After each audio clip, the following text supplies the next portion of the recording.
281वां अध्याय रस आदि के लक्षण। भगवान धन्वंतरि ने कहा, सुश्रुत, अब मैं औषधियों के रस आदि के लक्षणों और गुणों का वर्णन करता हूँ। ध्यान देकर सुनो। जो औषधियों के रस, वीर्य और विपाक को जानता है वही चिकित्सक राजा आदि की रक्षा कर सकता है।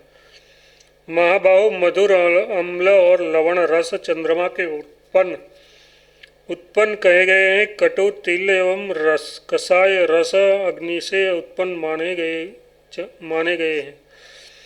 द्रव्य का विपाक 3 प्रकार का होता है, कटु, अम्ल और लवण रूप। वीर्य 2 प्रकार के कहे गए हैं, शीत और उष्ण द्विजोत्तम।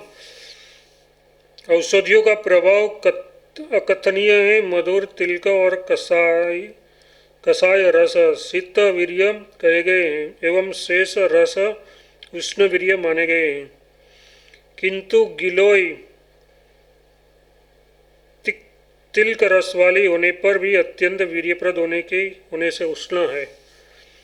मानद इसी प्रकार हरड़ कसाय रस से युक्त होने पर भी उष्ण वीर्य होती है तथा मास मतलब जटामासी मधुर रस से युक्त होने पर भी उष्ण वीर्य ही कहा गया है। लवण और मधुर ये दोनों रस विपाक में मधुर होते हैं। उम्लोषण का विपाक भी मधुर होता है। शेष रस विपाक में कटु है, इसमें संशय नहीं है।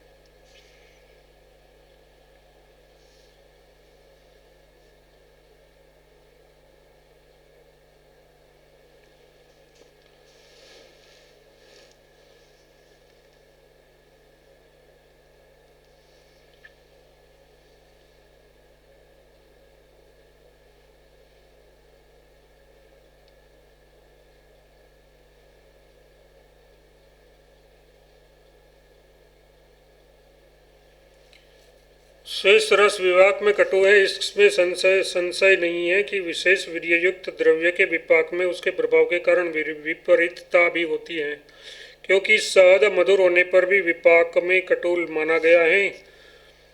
द्रव्य से लो 16 गुना जल लेकर क्राथ करे। प्रक्षिप्त द्रव्य से 4 गुना जल शेष रहने पर काथ को छानकर पीवे। ये कात के निर्माण की विधि है। जहाँ कात की विधि न बताई गई हो वहाँ उसी को प्रमाण मानना चाहिए। तेल या द्रुत पाक की विधि में स्नेह से चौगुना, स्त्रेह से चौगुना कसाय, कथित द्रव्य अथवा बराबर तेल एवं विभिन्न द्रव्यों के काथ्य लेने चाहिए। तेल का परिपाक अब समझना चाहिए।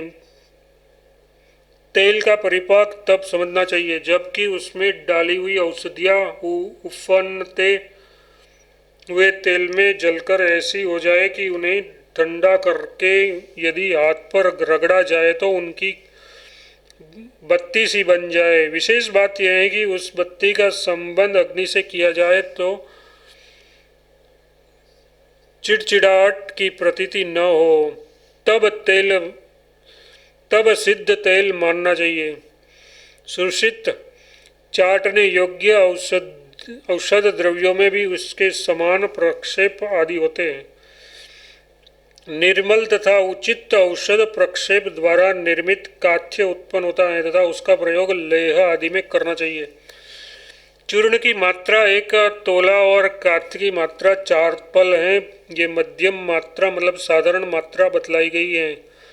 वैसे मात्रा का परिमाण कोई निश्चित परिमाण नहीं है। महाभाग रोगी की अवस्था, बल आदि देश, रोगी की अवस्था, बल, अग्नि, देश, काल, द्रव्य और रोग का विचार करके मात्रा की कल्पना होती है। उसमें सौम्य रसों को प्रायः धातु वर्धक जानना चाहिए।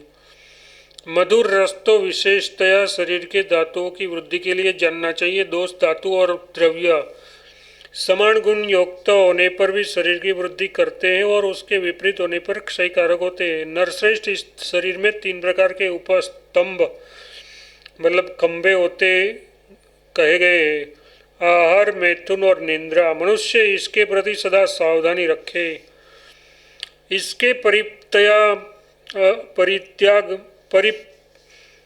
इसके पूर्णतया परित्याग या अत्यंत सेवन से शरीर क्षय को प्राप्त होता है। कुछ शरीर का रूढ़ण मतलब पोषण, स्थूल शरीर का कर्षण और मध्यम शरीर का रक्षण करना चाहिए।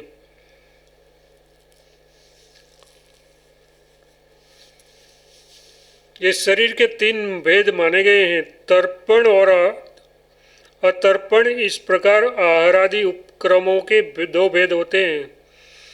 मनुष्य को सदा हितासी होना चाहिए, मतलब हितकारी पदार्थों का ही खाना चाहिए, और मितासी बनना चाहिए, मतलब परिमित भोजन करना चाहिए, तथा जीर्णासी होना चाहिए, मतलब पूर्वभूत अन्न का परिपाक हो जाने पर ही पुनः भोजन करना चाहिए। पूर्वभूत अन्न का परिपाक हो जाने पर ही पुनः भोजन करना चाहिए। नरश्रेष्ठ औषधियों की निर्माण विधि 5 प्रकार की मानी गई है। रस, कल्क, काथ, शीतक्षाय तथा फाण्यट। औषधियों को निचोड़ने से रस होता है, मंथन से कल्प बनता है, औटाने से काथ्य होता है, रात्रि भर रखने से शीत और तत्काल जल में कुछ गर्म करके छान लेने से फांट होता है। इस प्रकार चिकित्सा के 108 साधन हैं। जो वैद्य उसको जानता है वह अजेय होता है, यथार्थ वह चिकित्सा में कहीं असफल नहीं होता है, वह बाहुषौंडिक कहा जाता है। आहार शुद्धि अग्नि के संरक्षण, संवर्धन एवं संशुद्धि आदि के लिए आवश्यक है, क्योंकि मनुष्यों के बल का अग्नि ही मूल आधार है। बल के लिए सेंधव लवण से युक्त त्रिफला, क्रांति पद उक्त पेय, जांगल रस, सेंधव युक्त दही और दुग्ध तथा पीपल का सेवन करना चाहिए। मनुष्य को चाहिए कि जो रस या धातु आदि अधिक हो गए, यथार्थ बढ़ गए हैं, उन्हें सम करे, समाव्यावस्था में लावे। वात प्रधान प्रकृति के मनुष्य को अपनी परिस्थिति के अनुसार ग्रीष्म ऋतु में अंगमर्दन करना चाहिए, शिशिर ऋतु में साधारण या अधिक, वसंत ऋतु में मध्यम और ग्रीष्म ऋतु में विशेष रूप से अंगों का मर्दन करें। पहले त्वचा का, उसके बाद मर्दन करने योग्य अंग का मर्दन करें। स्नायु एवं रुधिर से परिपूर्ण शरीर में अस्थि समूह अत्यंत मांसल सा प्रतीत होता है। इसी प्रकार कंधे, बाहु, अनुदय तथा जंगादय भी मांसल प्रतीत होते हैं। बुद्धिमान मनुष्य शत्रु के समान इनका मर्दन करे।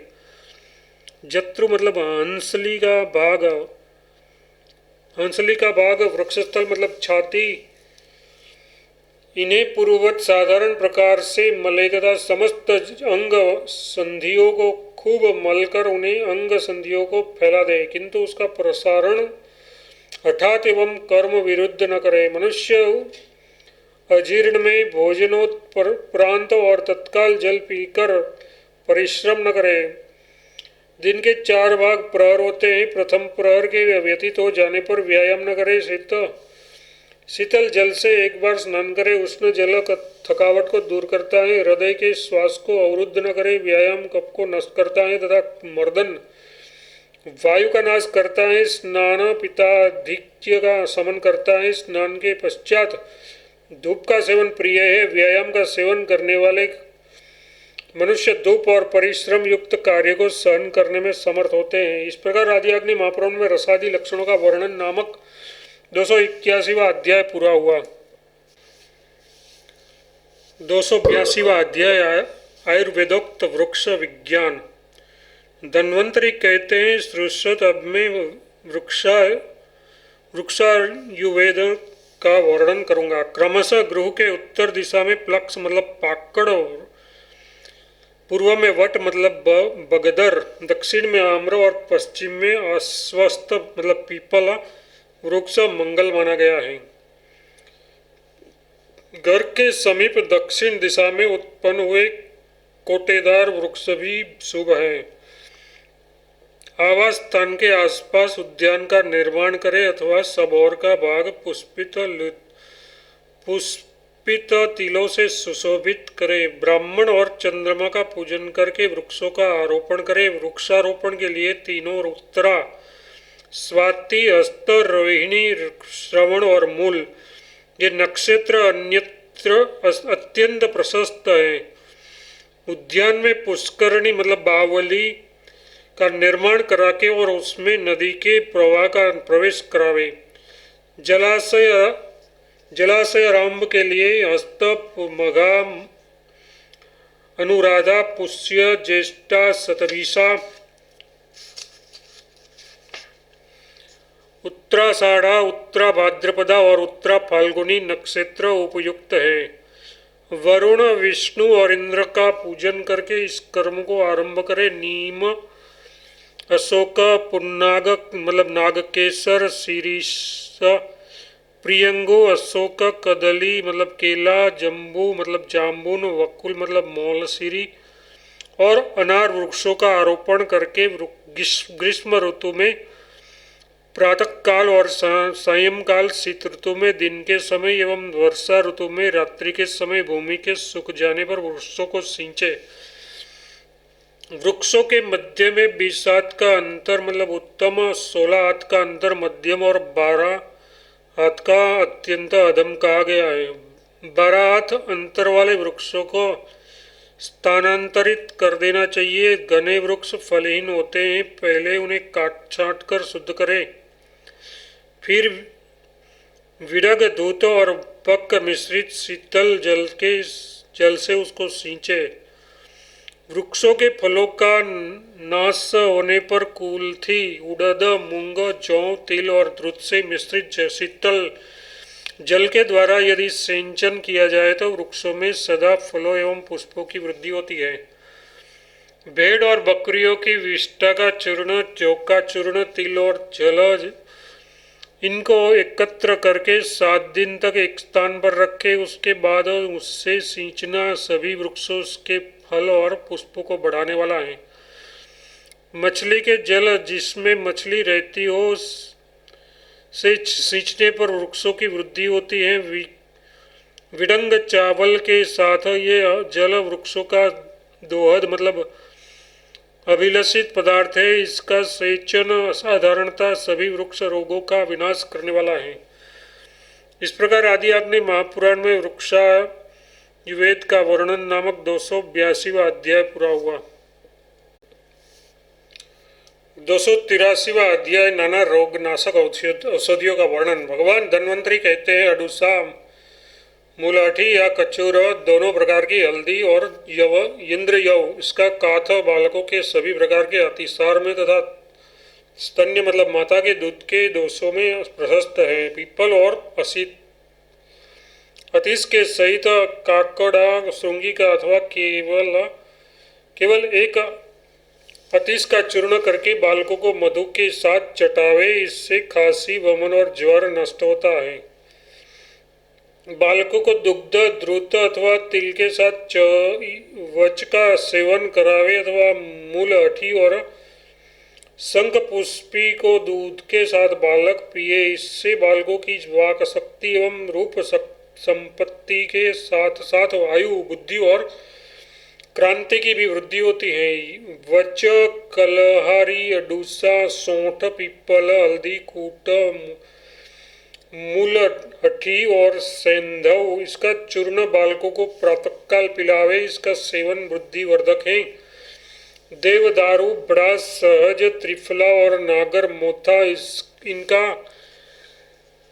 काथ्य अथवा पीपल और मुनक्का का कल्प सभी प्रकार के कृमि रोगों का नाशक है। शुद्ध रोगों को त्रिफला, भृंगराज तथा अदरक के रस या मधु द्रुत में अथवा भेड़ के मूत्र या गोमूत्र में अंजन कराने से नेत्र रोगों में लाभ होता है।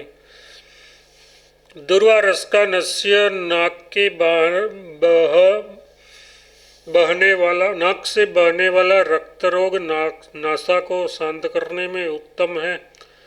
लहसुन, अदरक और सहजन के रस से कान को भर देने पर अथवा अदरक के रस या तेल से कान को भर देने पर वह कर्णशूल का नाशक तथा औष्ठ रोगों को दूर करने वाला होता है। जायफल, त्रिफला, व्योस मतलब सौंठ, मिर्च, पीपल, गोमूत्र, हल्दी, गोदूध तथा बड़ी हरड़े के फल्क से सिद्ध किया हुआ तिल का तेल कवला मतलब कुल्ला करने से दंत पीड़ा का नाशक है। कांजी, नारियल का जल, गोमूत्र, सुपारी तथा सौंठ इसकी कात का कवला मुख में रखने से जिह्वा के रोगों का नाश होता है।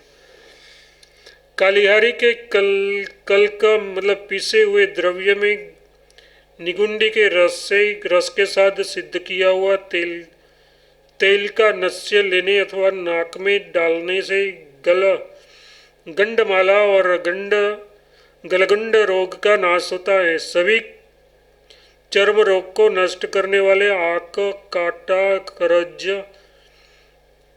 करंज, थुहर, अमलतास और चमेली के पत्तों को गोमूत्र के साथ पीसकर उपटन लगाना चाहिए। वाकुची को तिलों के साथ 1 वर्ष तक खाया जाए तो वह साल भर में कुष्ठ रोग का नाश कर देती है। हरे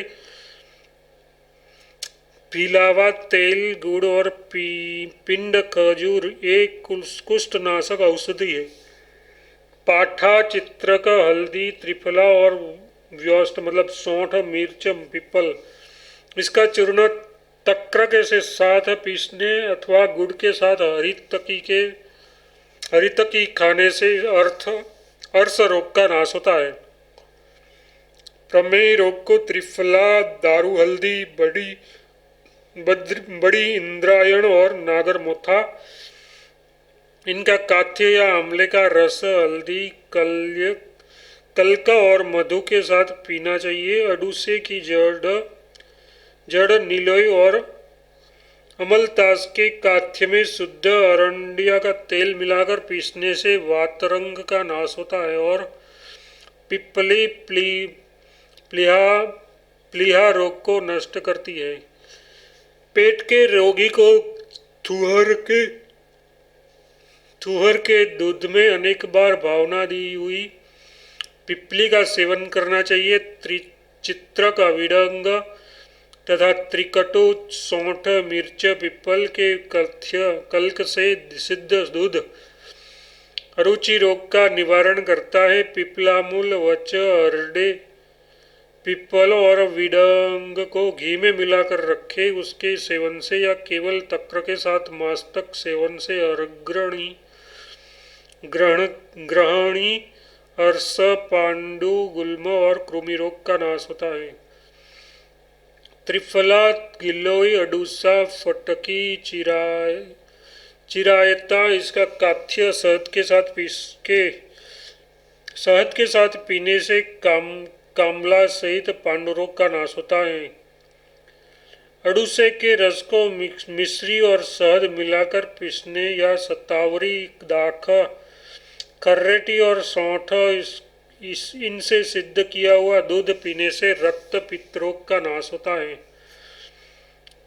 क्षय रोग के रोगी का शतावरी, विदांकरी, बड़ी हरे, तीनों खरेटी, असगंध, गदह, पूना तथा गोखरू के चूर्ण को शहद और घी के साथ चाटना चाहिए।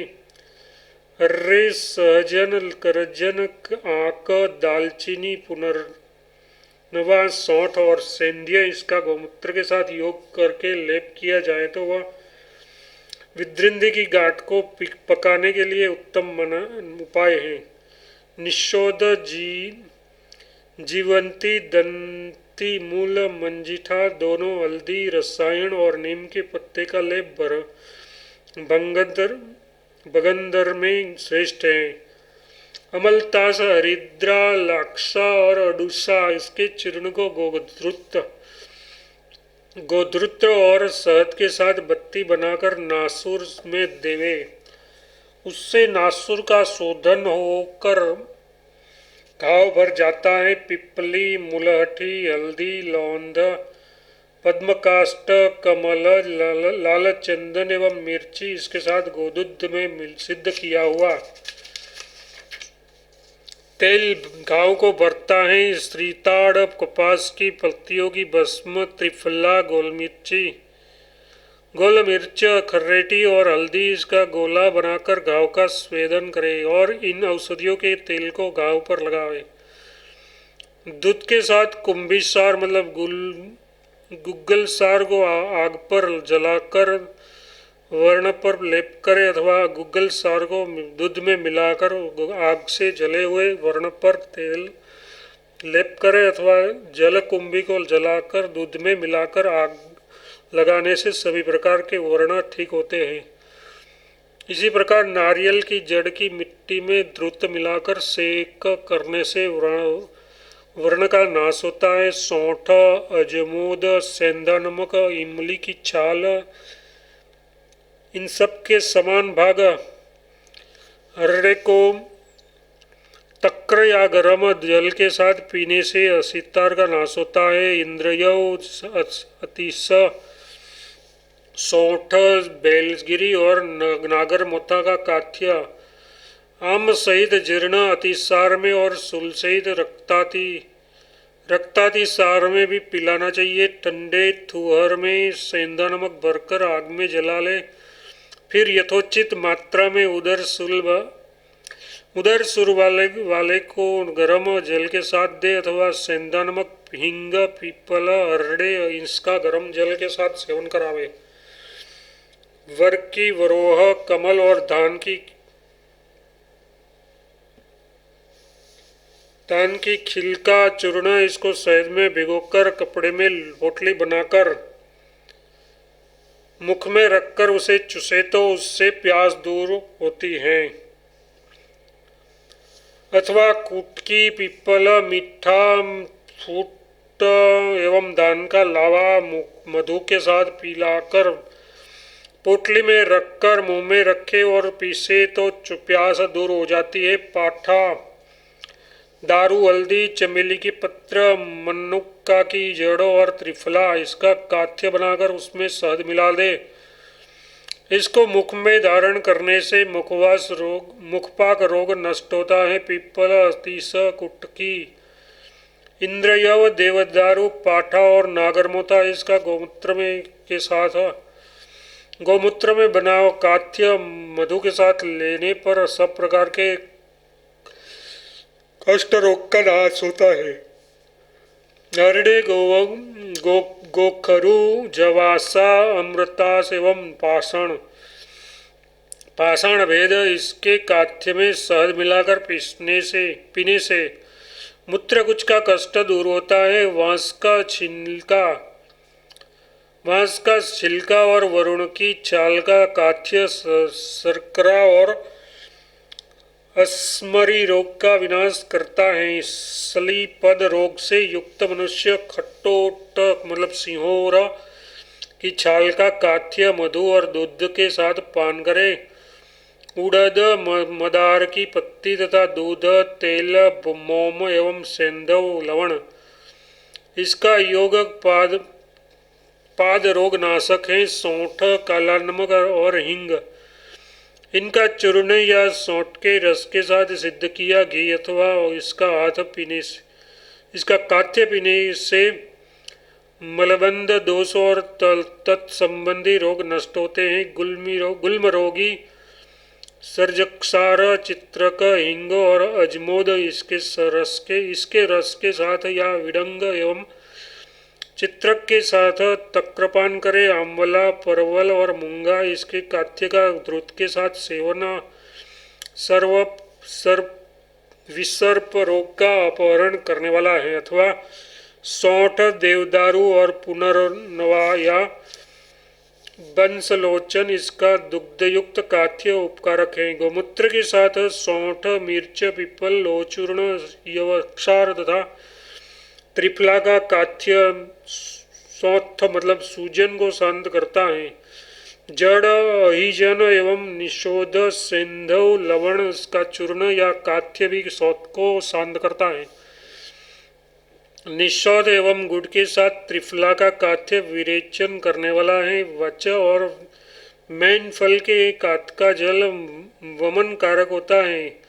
भृंगराज के रस में भावित त्रिफला सोपल बायविडंग और लोचूर्ण 10 भाग एवं सत्तावरी गिलोय और चिच्चक 25 फल ग्रहण करके उसका चूर्ण बना ले। उस चूर्ण को मधु, द्रुत और तिल के साथ चाटने से मनुष्य वली और पलित से रहित होता है। यथार्थ उसके मुंह पर झुर्रियाँ नहीं होती और बाल नहीं पकते। इसके सिवा वह संपूर्ण रोगों से मुक्त होकर 100 वर्षों तक जीवित रहता है। मधु और शर्करा के साथ त्रिफला का सेवन सर्वरोग नाशक है। त्रिफला और पीपल का मिश्री मधु और द्रुत के साथ भक्षण करने पर भी पूर्वोक्त सभी फल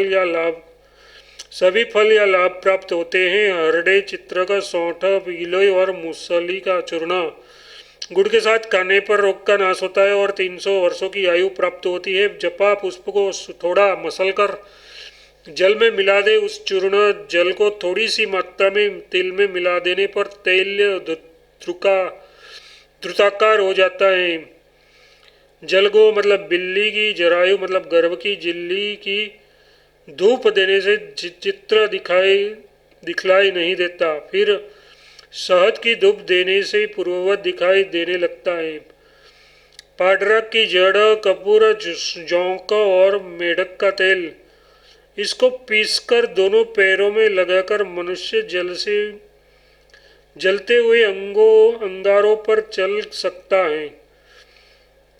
तृणोत्थापन मतलब तृणों को आग में ऊपर फेंकता उछलता हुआ आश्चर्यजनक खेल दिखलाता हुआ चल सकता है। विषों का रोकना मतलब अथवा विश्व एवं ग्रह निवारण, रोग का नाश एवं तुच्छ क्रीड़ाएं कामना परक हैं। इहलौकिक तथा पारलौकिक दोनों सिद्धियों के देने वाले कर्मों को मैंने तुम्हें बताया है। जो 6 कर्मों से युक्त है, मंत्र, ध्यान, औषध तथा कथा, मुद्रा और यक्ष, ये 6 जहाँ मुष्टि मतलब भुजा के रूप से सहायक है, वह कार्य, धर्म, अर्थ, काम एवं मोक्ष रूप चतुर्वर्ग फल को देने वाला कर्म बताया गया है। इसे जो पढ़ेगा वह स्वर्ग में जाएगा। इस प्रकार आदि अग्नि महापुराण में नाना रोग हारी औषधियों का वर्णन नामक 287वां अध्याय पूरा हुआ। 284वां अध्याय मंत्र रूप औषधों का वर्णन कथन। धन्वंतरि जी कहते हैं, श्रुत ओंकार आदि मंत्र आयु देने वाले तथा सब रोगों को दूर करके आरोग्य प्रदान करने वाले हैं। इतना ही नहीं, देह छूटने के पश्चात वे स्वर्ग की भी प्राप्ति करने वाले हैं। ओंकार सबसे उत्कृष्ट मंत्र है। उसका जप करके मनुष्य अमर हो जाता है, आत्मा के अमरत्व का बोध प्राप्त करता है अथवा देवता रूप हो जाता है। गायत्री भी उत्कृष्ट मंत्र है। उसका जप करके मनुष्य भोग और मोक्ष का भागी होता है। ओम नमो नारायण, ये अष्टाक्षर मंत्र समस्त मनोरथ को पूर्ण करने वाला है। ओम नमो भगवते वासुदेवाय, ये 12 मंत्र सब कुछ देने वाला है। ओम हुम विष्णवे नमः, ये मंत्र उत्तम औषध है। इस मंत्र का जप करने से देवता और असुर श्री संपन्न तथा निरोगी हो गए। जगत के समस्त प्राणियों का उपकार तथा धर्माचरण ये महान औषध है। धर्म संधर्मकृत धर्मी, इन धर्म संबंधी नामों के जप से मनुष्य निर्मल मतलब शुद्ध हो जाता है। श्रीधर, श्रीश, श्रीनिवास, श्रीधर, श्रीनिकेतन, श्रीपति तथा श्रीपरम, इन श्रीपति संबंधी नानात्मक मंत्र पदों के जप से मनुष्य लक्ष्मी धन संपत्ति को पा लेता है। कामी, कामप्रद, कामः, कामपाल, हरि, आनंद, माधव, श्रीहरि के इन नाम मंत्रों के जप और कीर्तन से मनुष्य समस्त कामनाओं की पूर्ति हो जाती है। राम, परशुराम, नृसिंह, विष्णु, त्रिविक्रम, ये श्रीहरि के नाम युद्ध में विजय की इच्छा रखने वाले योद्धाओं को जपने चाहिए। नित्य विद्याभ्यास करने वाले छात्रों को सदा श्री पुरुषोत्तम नाम का जप करना चाहिए। दामोदर नाम संबंध दूर करने वाला है। पुष्णक्राक्ष ये नाम मंत्र नेत्र रोगों का निवारण करने वाला है। हरिकेश इस नाम का स्मरण वैहारी है। औषध देते और लेते समय इस सब नामों का जप करना चाहिए। औषध कर्म में अच्युत इस अमृत मंत्र का भी जप करे। संग्राम में अपराजित का तथा जल से पार होते समय श्री नृसिंह का स्मरण करे। जो पूर्वाधिक दिशाओं की यात्रा में क्षेत्र की कामना रखने वाला हो, वह क्रमशः चक्री, गर्दी, सांगी और खड़ंगी का चिंतन करे। व्यवहारों में मुकदमों में भक्ति भाव से सर्वेश्वर अजित का स्मरण करे। नारायण का स्मरण हर समय करना चाहिए। भगवान नृसिंह को याद किया जाए तो वे संपूर्ण भीतियों को भगाने वाले हैं। गरुड़ ध्वज का ये नाम विष का हरण करने वाला है। वासुदेव नाम का तो सदा ही जप करना चाहिए। धान्य आदि को घर में रखते समय तथा शयन करते समय भी अनंत और अच्युत का नाम उच्चारण करे। दुस्वप्न देखने पर नारायण का तथा दाह आदि के अवसर पर जलसाई का स्मरण करे। विद्यार्थी हयग्रीव का चिंतन करे। पुत्र की प्राप्ति के लिए जगत श्रुति मतलब जगत सृष्टा का तथा शौर्य की कामना हो तो श्री बलभद्र का स्मरण करे। इनमें से प्रत्येक नाम अभिष्ट मनोरथ को सिद्ध करने वाले हैं। इस प्रकार आदिअग्नि महापुराण में मंत्र रूप औषध का कथन नामक 284वां अध्याय पूरा हुआ।